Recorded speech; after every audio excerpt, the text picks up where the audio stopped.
today, the First Lady, and she's expressed a desire to sing our song. So, here's how we do it. I hope Gary hasn't forgotten the tune. I hope you haven't forgotten the words. I hope I haven't forgotten the words. And I hope you haven't forgotten the words. One, two, three. Take me out to the ball. Me out to the buy me some.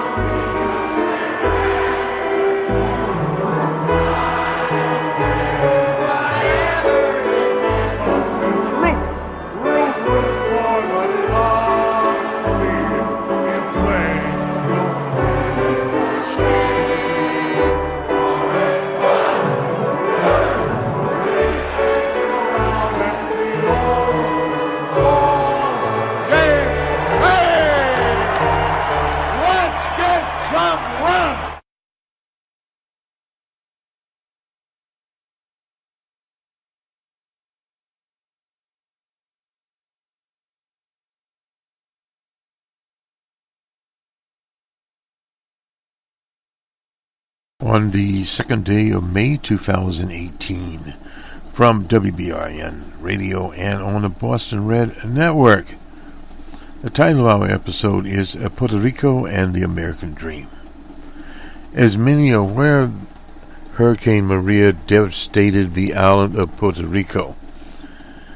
And the response was not the same response that the Office of Emergency Planning, or whatever it is called, and the Trump administration gave to Texas and other parts of Florida.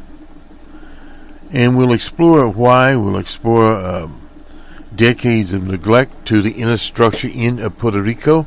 As many know, Puerto Rico is a territory of the U.S. There's a movement in Puerto Rico now, and there's been movement for a very long time, for independence. And another track also for statehood, that Puerto Rico would become the 51st state, or that Puerto Rico would become an independent nation in itself, a sovereign. The Puerto Rican independence movement has been around and on the American body politic since the days of Harry S. Truman, known as the Puerto Rican independence movement. We'll just move by that. We won't really spend a lot of time on it, but we'll hear from the mayor of Puerto Rico in just a second here. The mayor there in San Juan, Puerto Rico, Ms. Cruz. Here we go. This is from, make sure we have the dates here, September the 30th, 2017. Being politically correct, I am mad as hell. San Juan's mayor this afternoon making an emotional plea directly to the president. I beg you to take charge and save lives. We are dying here. And I cannot fathom the thought that the greatest nation in the world cannot figure out the logistics for a small island. Ripping into FEMA for not distributing aid fast enough. We don't get the food and the water into people's hands. What we are going to see is something close to a genocide. Representative Enrique Melendez agrees, even though he supported President Trump during the election. Where is the Navy? Where is the Army? We need them right now, not next week. Governor Ricardo Rosselló is still in charge of the recovery efforts, but is now getting more support from the military. We've been getting more assets, and we're showing it. FEMA says the island's geography is complicating the relief effort, but today President Trump again praised the federal response. It's been incredible, the results that we've had with respect to loss of life. People can't believe how successful that has been, relatively speaking. I respectfully disagree with President Trump. And I'm sure that he is not getting the data that we are seeing in the streets. Today, Acting Homeland Security Secretary Elaine Duke visited the island. Clearly, the situation here in Puerto Rico after the devastating hurricane is not satisfactory, but together we are getting there. But just outside San Juan, Elizabeth Reyes stood in the blazing sun with her 2-month-old daughter for hours. Everyone is desperate. Everyone wants water. Everyone wants something to eat. Today, she got a few supplies. But then, there's tomorrow. Gabe Gutierrez, NBC News, Catania, Puerto Rico.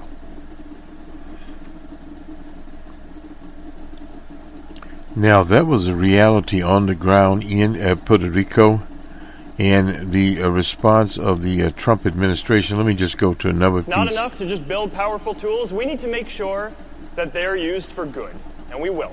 Facebook proved to be an unlikely political.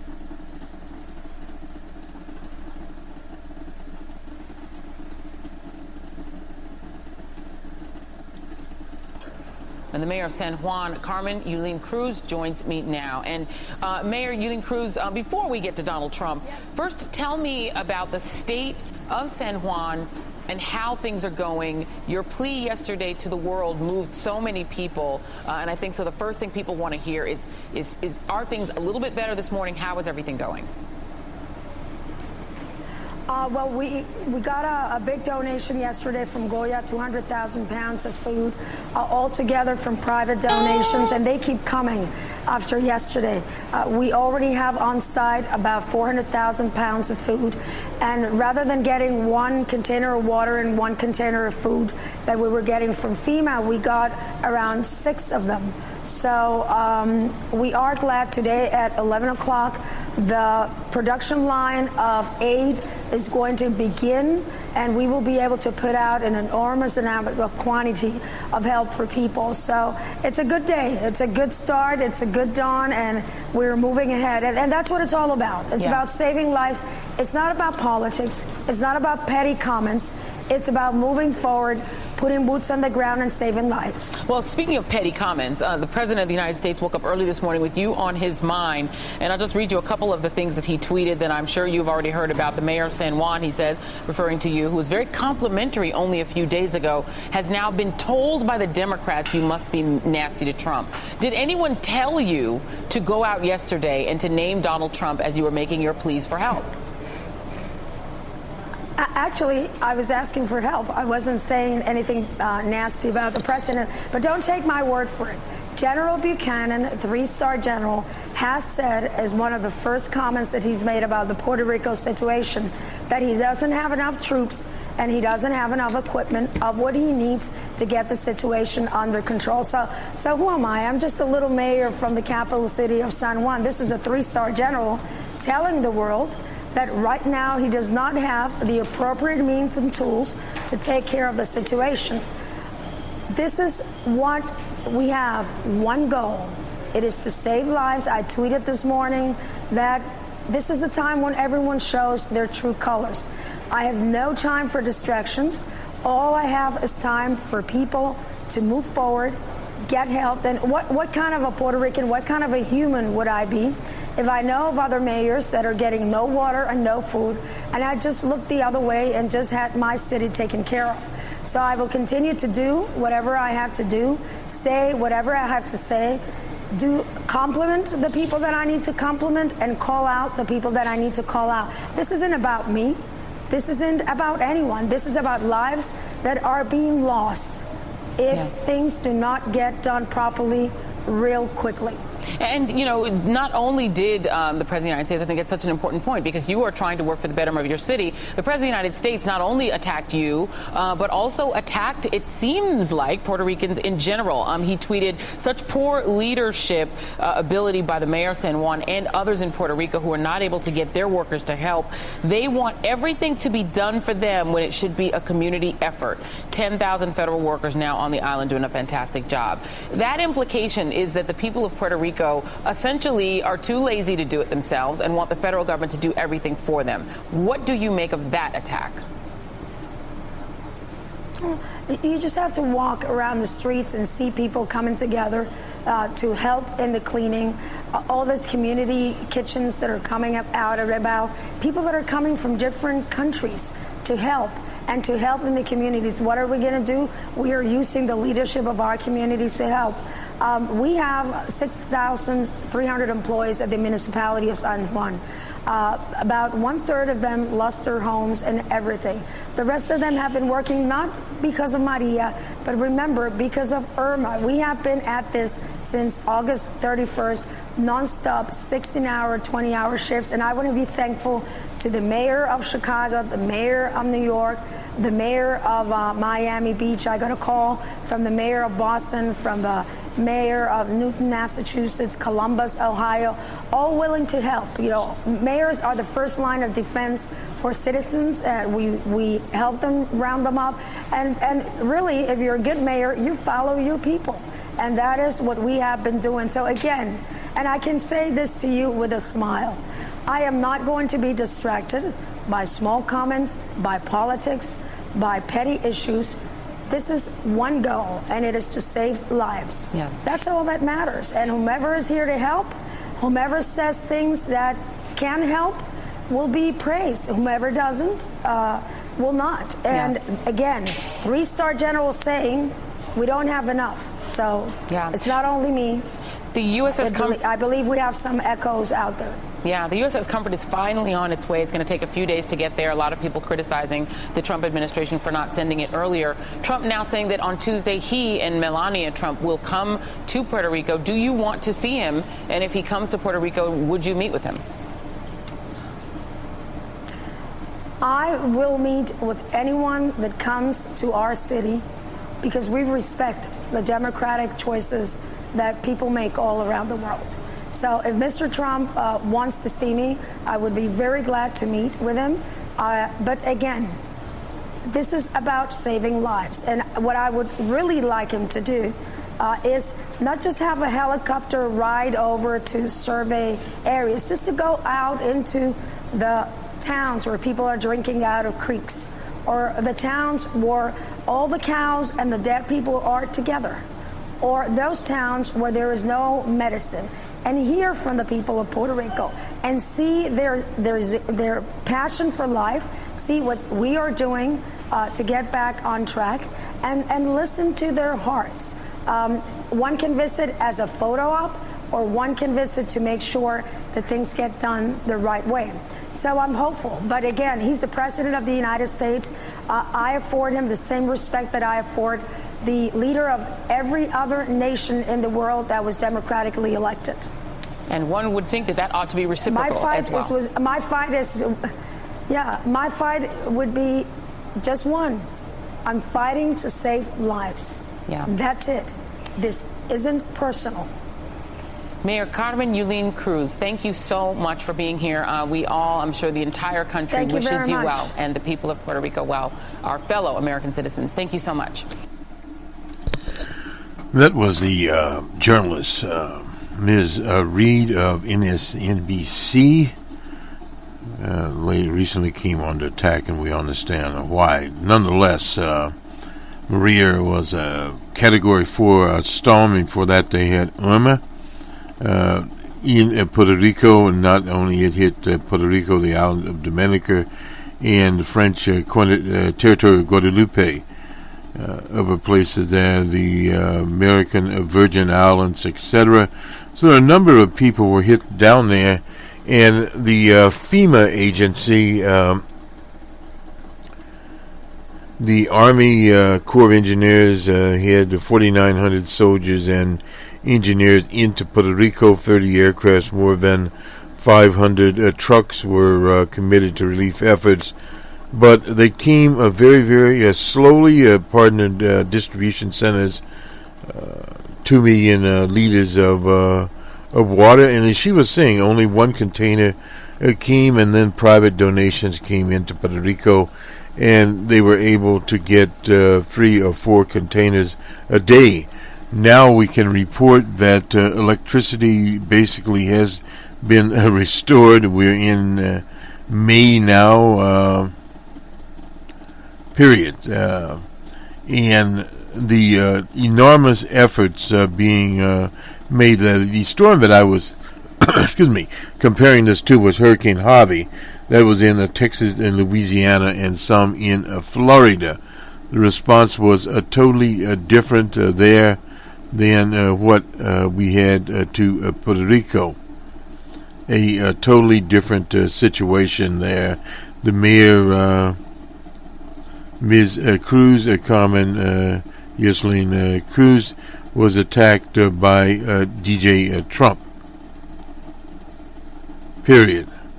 So these are some of the things to understand about where Puerto Rico was and what happened there in Puerto Rico, and what continues to happen in Puerto Rico. Let me just go to one other little thing here about a T-shirt that you wear, and I'm not sure what the T-shirt is supposed to be. This was from the Fox News, looking at a picture of Trump dressed in his official jacket there, and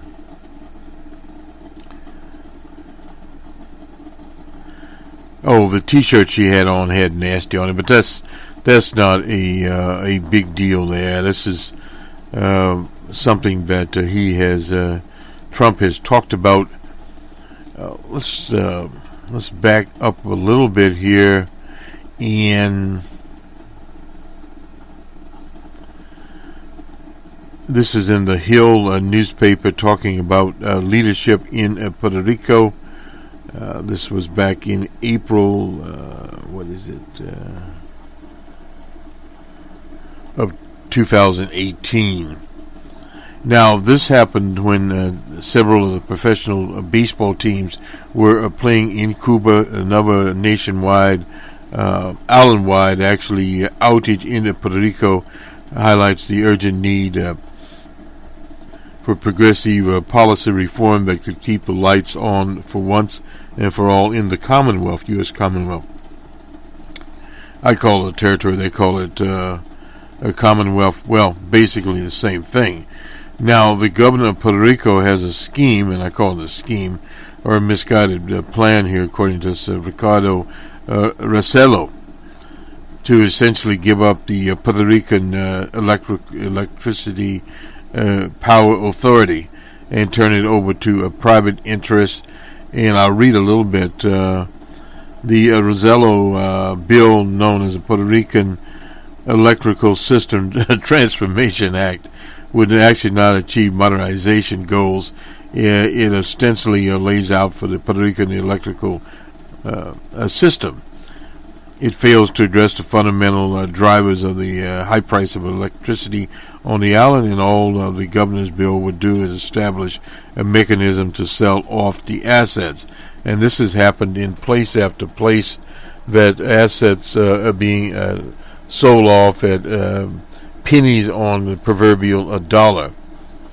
The proposed legislation would specifically prevent the all-important Puerto Rico Energy Commission from reviewing the privatization of contracts as a way of ensuring they comply with modernization goals. So in other words, once more, as a scheme here, this bill of his, this is Kathy Kunkel. She's an analyst, for the Institute for Energy Economics and Financial Analysis.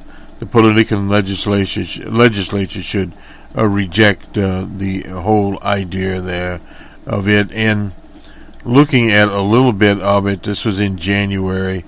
This is Ricardo Rossello announced his intention to privatize the electrical authority there in Puerto Rico.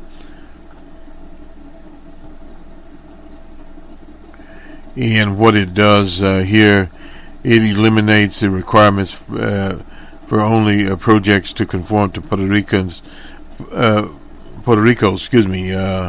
legally established energy policy priorities and regulations.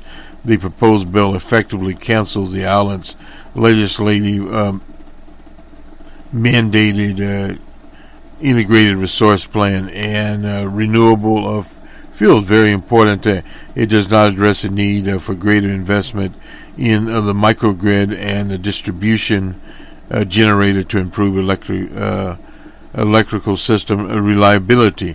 I'm just kind of summarizing these a little bit here, but you get the general idea of what is going on here. It offers no direct direction regarding electricity affordability or competitiveness. Contract prices are not required to be regulated, and this is some of the shortcomings. But in many of these so-called privatization or governmental private agreements, this is what happens. It silences the $9 billion in debt and does not require the privatization transactors to align with the budget or debt goals of either the Puerto Rican Electrical Authority or with the Commonwealth. This failure means that the government overall debt plan for the Commonwealth looks or lacks, internal discipline. Effectively, there is none. This is just a giveaway, and this is all it is about, is just strictly a giveaway. A little bit here, and we won't spend a lot of time on it, but what happened to some of the ballparks in Puerto Rico. Players are so far from the millionaires getting set to play the Major League game. This was in San Juan, Puerto Rico, an hour north. Tuesday, they are students, bartenders, teachers, cooks. They have lived the hardships of Hurricane Uma and Maria Martyr,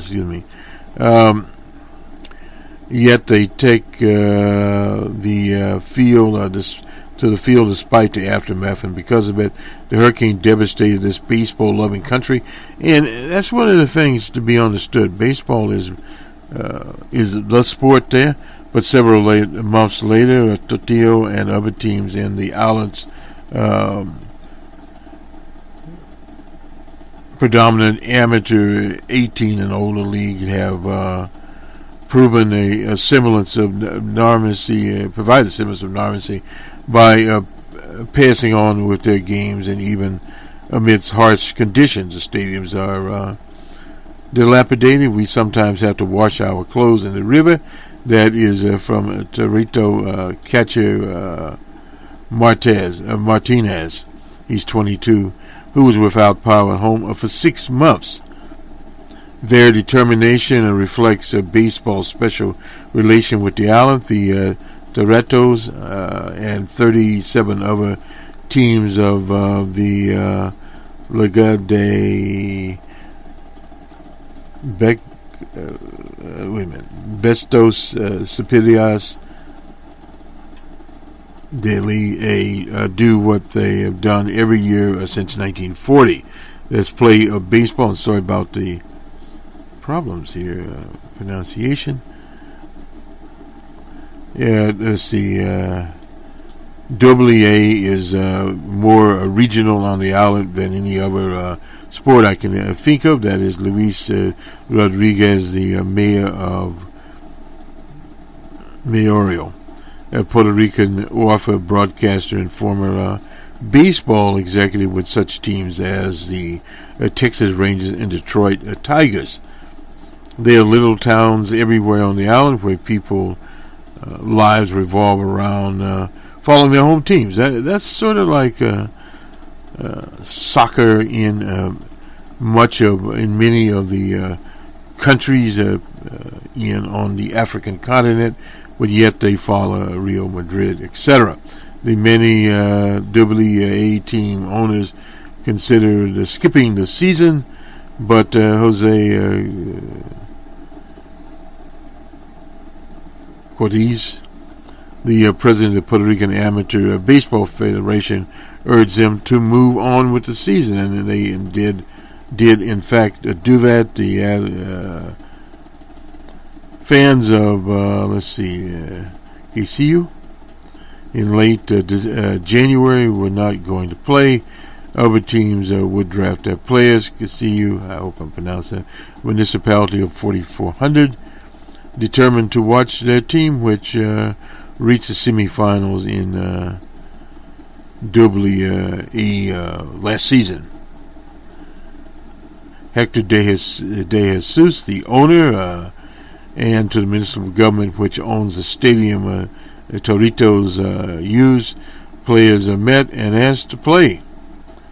We don't have a stadium. The business sponsor wasn't in of the right shape.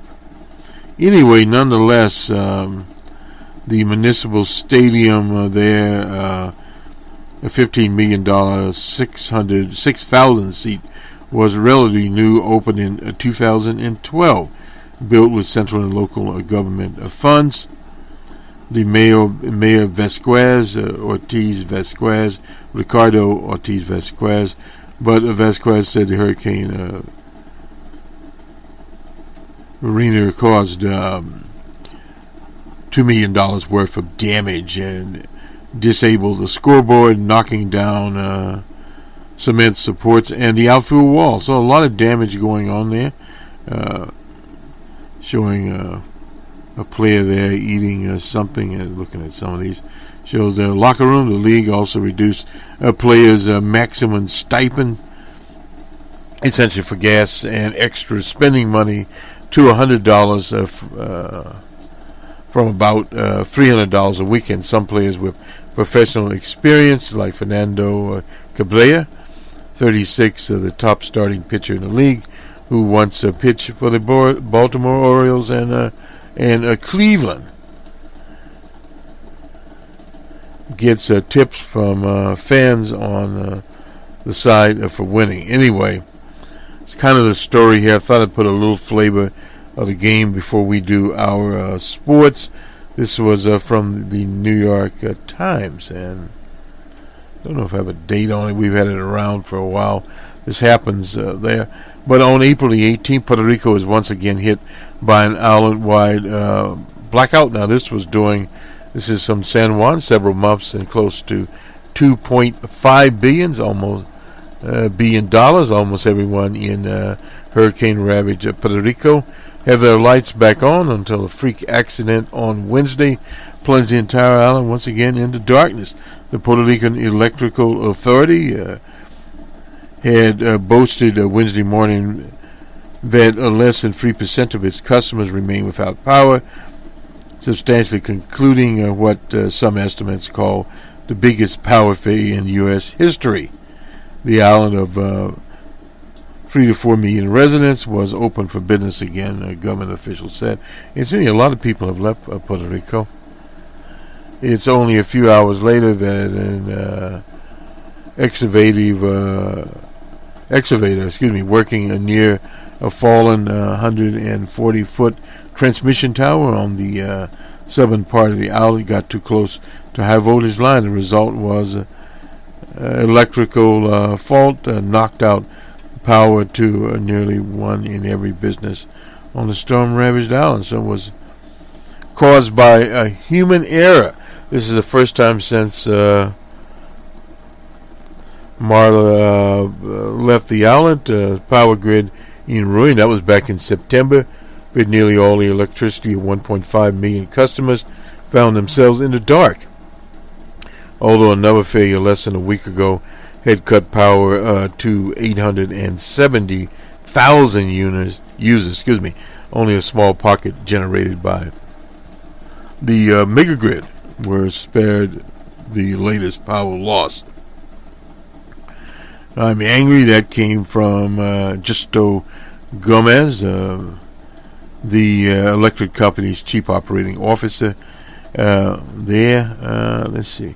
Puerto Rican residents largely resigned to continued disruption. Didn't seem convinced. It's frustrating. That's from Jose Carrello, 55, whose power was cut out 3 times in a month.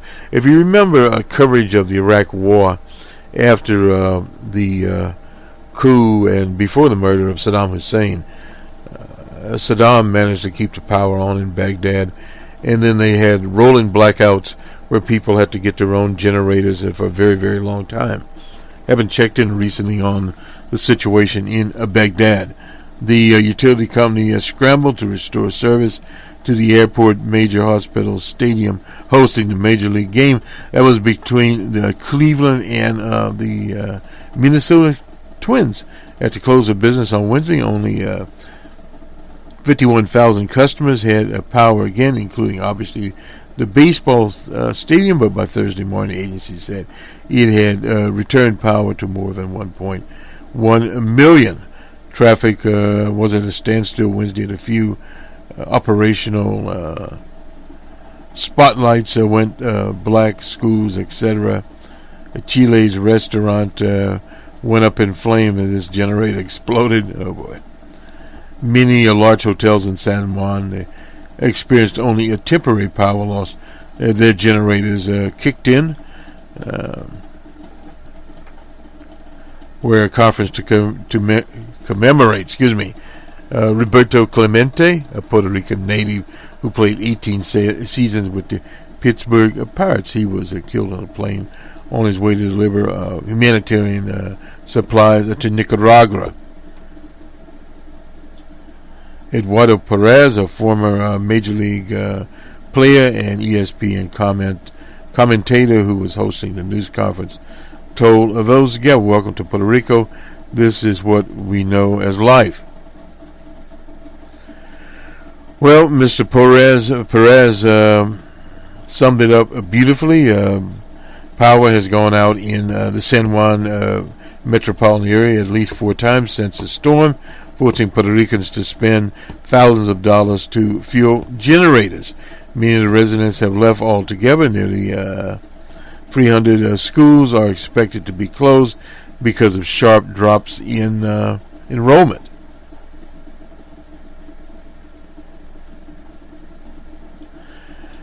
It hasn't been easy, he said, at the San Juan Municipal Airport. That is from Juan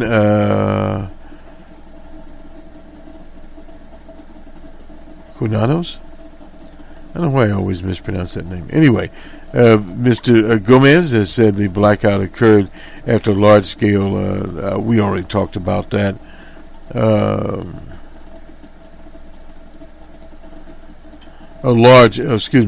evacuator operator by a subcontractor working to pick up the tower, hit a power line and supposedly brought everything down.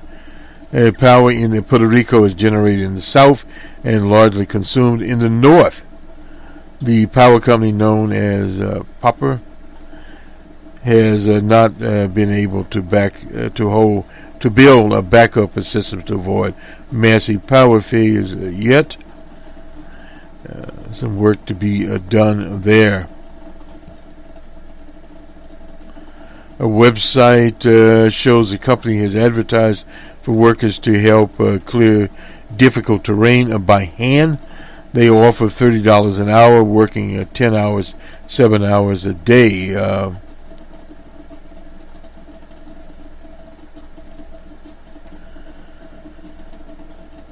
Despite the fatality of the existing electrical infrastructure, Cobra is dedicated to the difficult work that lies ahead, affecting an entire population on the island. The Mama Energy, I guess that's the latest one, the Oklahoma City company that owns Cobra, said in a statement there were no injuries there. So there was an electrical company out of Montana that got a sweetheart deal. I guess they since have disappeared during loss of power at his home after the hurricane. He said he probably spent thousands on generators and fuel. His father-in-law spent over $5,000. De La Villa was more judicious and limited himself to only 9 hours a day use of the generator. And, having to use a generator, you understand that it's not the best thing in the world to use, and it's a very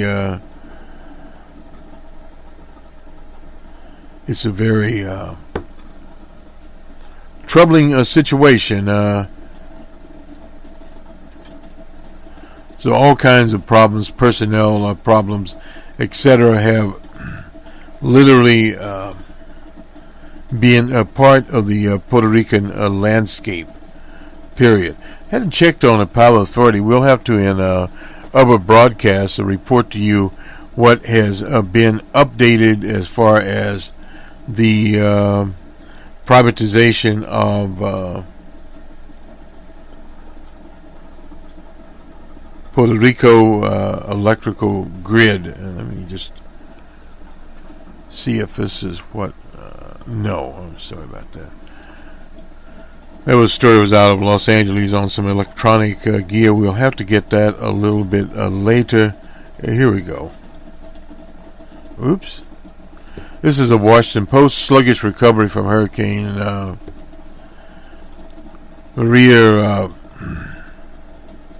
reignites calls for Puerto Rican statehood and independence. This is a story from the Washington Post on April 28th. So we're getting up here. Ernest de Valla Mares was in elementary school when the rebellion interrupted class. He left school that October. Black smoke rose from the town, and center where nationalists had set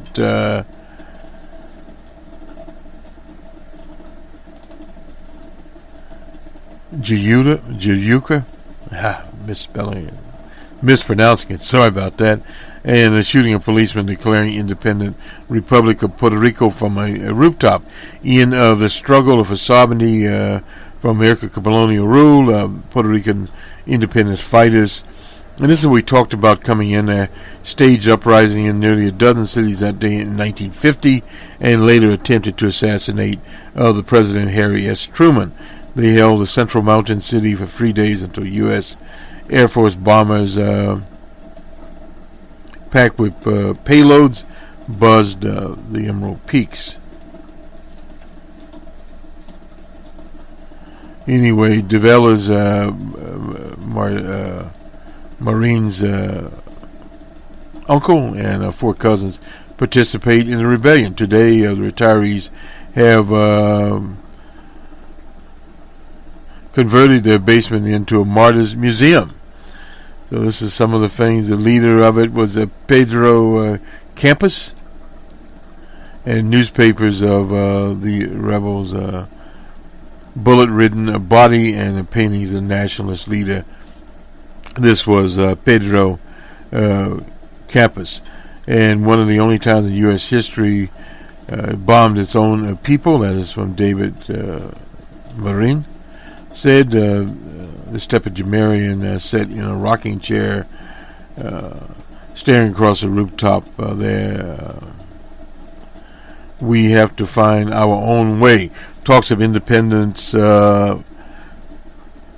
feeds distance to Puerto Rico still recovering 7 months of Hurricane Maria, the worst national disaster to strike the tropical island.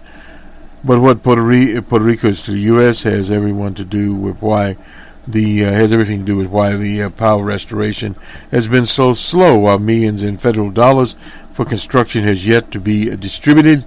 Why so many felt disrespected by DJ Trump's shouting he was throwing literally toilet paper at them. The humanitarian crisis created by Hurricane Martyr has added fuel to an ongoing power struggle on the island for the island's future. The governor there, again, this is Ricardo Rosello, and his so-called Progressive Party advocates as a status as a solution to Puerto Rico's second-class status. His opponents call for greater autonomy from the U.S. and for some eventual independence. The government has shown no interest in affecting the status quo. Many Puerto Ricans still view the current relationship as a relatively stable option that provides an adequate business balance, sovereignty, and support. But the sluggish disaster response and dissatisfaction, and this is where our program centers around, raising the stakes. Rosello has refused to implement pension cuts and other austerity measures that the Federal Oversight Board imposed on the bankrupt territory. That's another situation there. Colonialism is raw and right here. The sociologist Hector Guzman of City College of New York. A path to decolonization when the island first democratically elected a governor, Luis Munoz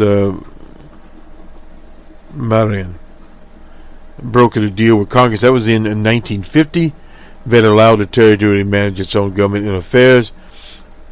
Many believed it put Puerto Rico on the path to decolonization, the island which the U.S. acquired in the Spanish-American War. That was in relatively 1898, was designated a free association or state or commonwealth under its new constitution. But despite U.S. citizenship and democratization, Puerto Rico were disfranchised from national politics. Residents cannot vote for president, yet Puerto Rican law and political status and destiny are subject to the U.S. government. In 2016, Congress set up a financial oversight board with restructuring Puerto Rico's debt and overseeing its spending in a move that sparked protests on the island.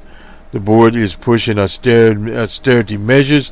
That's usually what they do to third world countries. Artists in response turned Puerto Rico's flag black. Puerto Rico has held 5 plebiscites since 1967 to gauge the preference for statehood, independence, and something else mirroring a sovereignty. But the political maneuvering, odd ballot wording, and boycotts marred the results. I remember some of those plebiscites coming as Fernando Martin, he's executive president of Puerto Rican Independence Party. They tell us Puerto Ricans need to get their act together without saying what they do not want us to deal with the issue, period. The 51st state, that has been in the top of the broadcast, we talked about that. Political parties are political and ideologically bankrupt. That is from Pedro Cabana. He's a professor at the University of New York in Albany.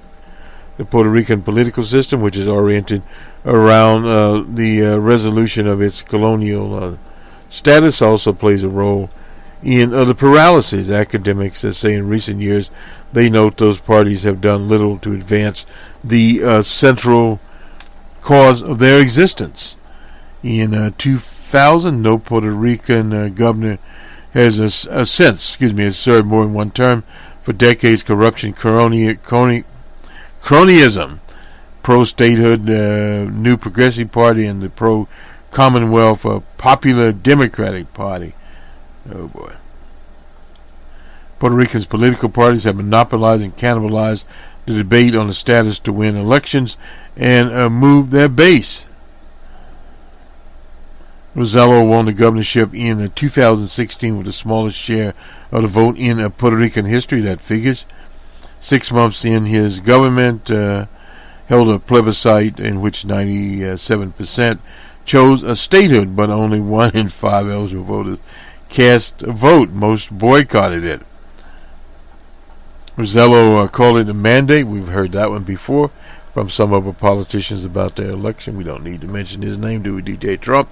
Anyway, the commission peppers the social media with photos of their meeting with lawmakers, letters of support from organizations as the NAACP. Oh boy. Anyway, as yourself in New Jersey or Connecticut had been without power for 6 months, what would happen? That is from Jennifer Gomez. She is a Puerto Rican resident commissioner. There would have been utter rebellion, there's no doubt about that. Statehood has support even from the plotter Steny Hoyer. But that has been talk. I've heard that talk for for very, very a long time, period. The first T-shirt painted for this apparel, is a green T-shirt with a simple formula 100 by 35 equals greater than 51. Okay. Anyway, that is his shirt. Christian Nuez, who studied social entrepreneurship at the University of Pennsylvania in Oxford. They returned to the island a year ago to help others open businesses and build sustainable economic development projects with minimum government involvement. She led an organization in Martorana community on the island's east side that helped feed and clothe people. It's modeled that Alexis Maso Gomez had been waiting to replicate across Puerto Rico for 38 years. People take back control. He's one of the founders of Casa Puebla, the house, which began an environmental fight against mining in the municipality of Justus. I don't know where that is, but anyway, very long thing here. Gomez blames colonialism for what he sees as Puerto Rico's dependence on the federal government. To change our status, we need to start to change how we live. As Maso Gomez, the status won't change on its own. It comes from a people that learn to value themselves, respect themselves, and love. It's like a Jesse Jackson speech. This was by Resis Hernandez. Covers politics generally in Prince George County. Kind of interesting here. Anyway, this is from the Washington Post. This kind of summarizes our report. Now let's just get a few of today's headlines and we'll go and do the sport. And we'll go first to Reuters here. We don't have a lot of time, but basically Mr. Mueller raised the possibility of Trump support, subpoena,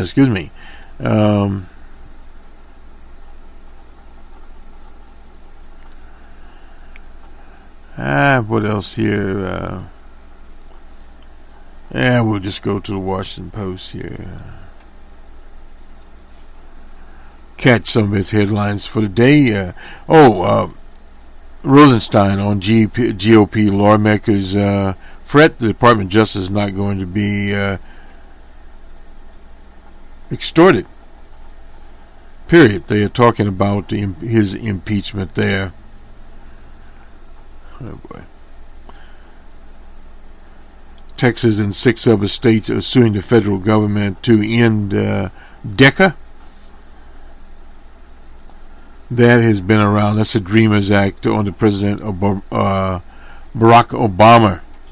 A white supremacist found guilty in the beating of an African American man in a Charlottesville parking garage. Now, this is out of the same event, I believe, but this is Joseph Scott Goodwin, a 23-year-old military tactical helmet banished,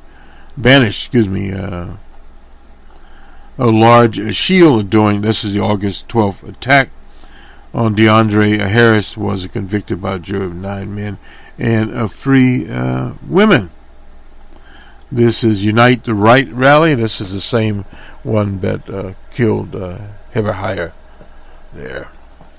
Jury recommended a sentence of 10 years with the option of suspending some of the time, and the presiding judge will do the sentencing in August.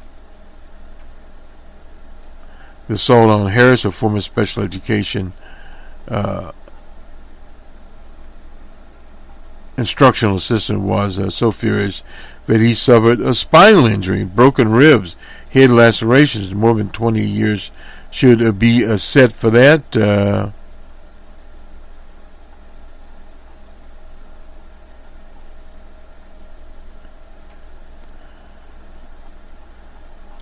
they were trying to. It reminds me of the argument that's being made in the case in Minnesota of the woman killed by police there, by a police officer there, that it was self-defense. Noor was a police officer in that situation, the killing of the Australian a lady there in Minnesota.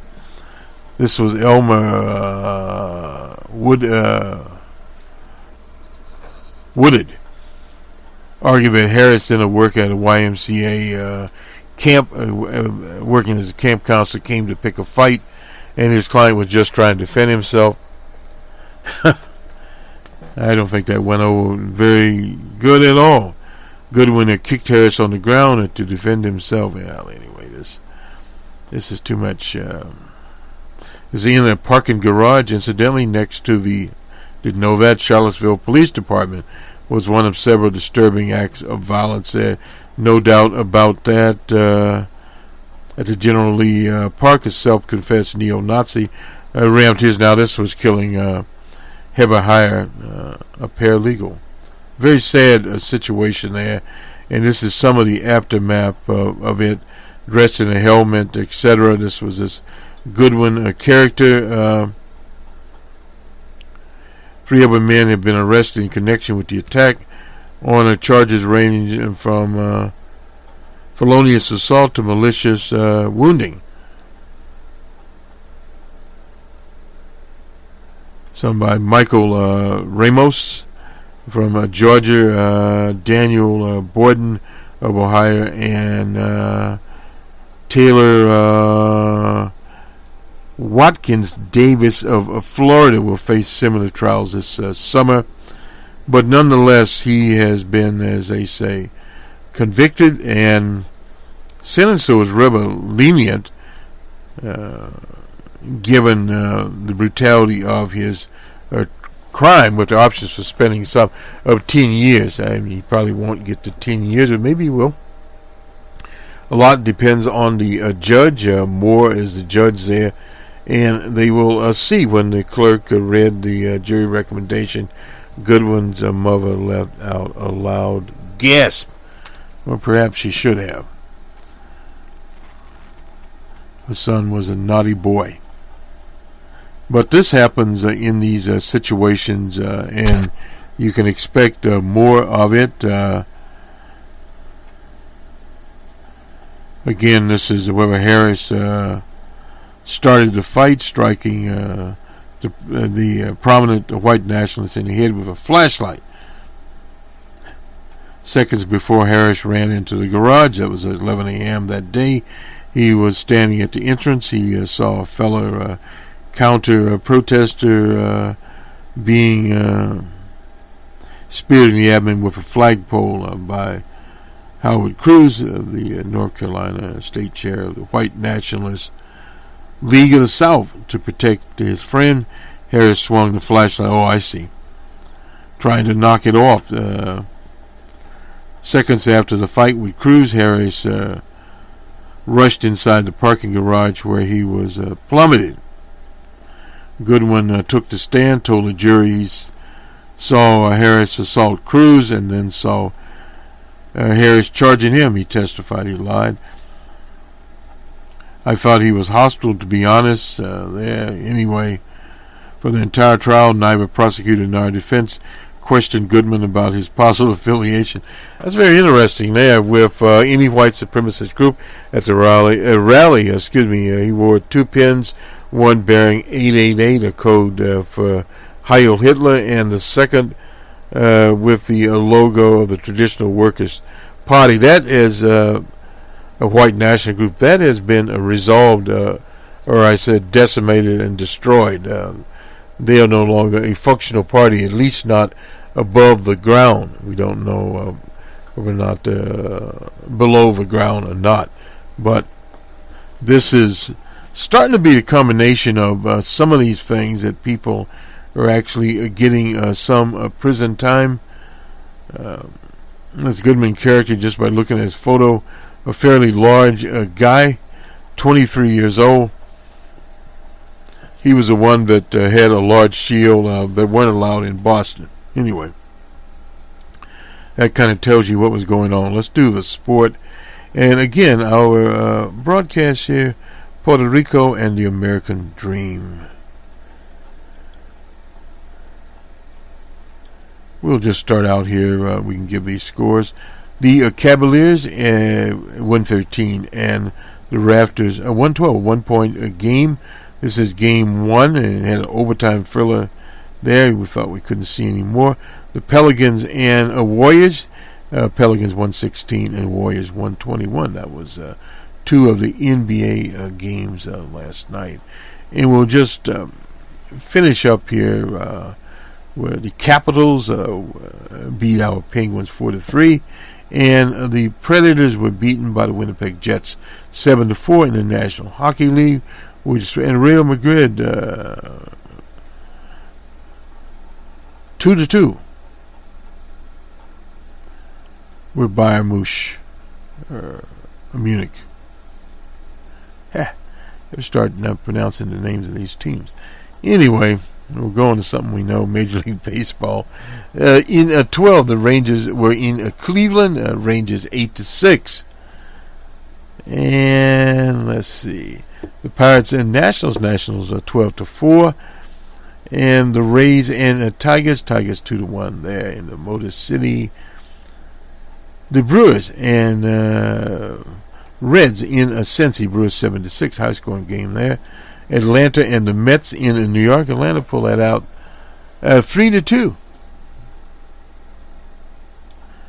And in 13, the Royals were in Fenway Park. Royals 7-6. And another 10-inning game here. The Phillies were in Florida. Marlins a 2-1 net contest. The Rockies were in Wrigley Field. We didn't get to that game, or hear the game, I should say. 3-1 Rockies over the Cubs. The loser was Kyle Henrik. Okay, Mr. Gray won the game for the Rockies. He's had quite a few winning games. And in 10, another extra inning game. The Blue Jays were in the Twin Cities of Minnesota. Blue Jays 7-4. The Yankees were in Houston. The Yankees shut out the Astros, something you don't hear about very much. Mr. Giles was a loser there. Very good pitcher for Houston. Anyway, the White Sox and Cardinals in St. Louis. The Cardinals are 3-2. The line score, Cardinals had 7 hits and no errors. And the White Sox 6 hits and no error. The Dodgers and D-backs in Arizona, it was D-backs 4-3. Again, the line score there is the Diamondbacks 10 hits and 1 error, and the Dodgers 4 hits and 1 error there. Mr. Liberatore was the loser for the Dodgers. Anyway, the Giants and Angels down in Southern California. It was the Angels 3-2 in that contest. And the Athletics and Mariners in Seattle. Mariners 6-3 over the Athletics. And finally, the Padres and Giants. Padres pull it off 3-2.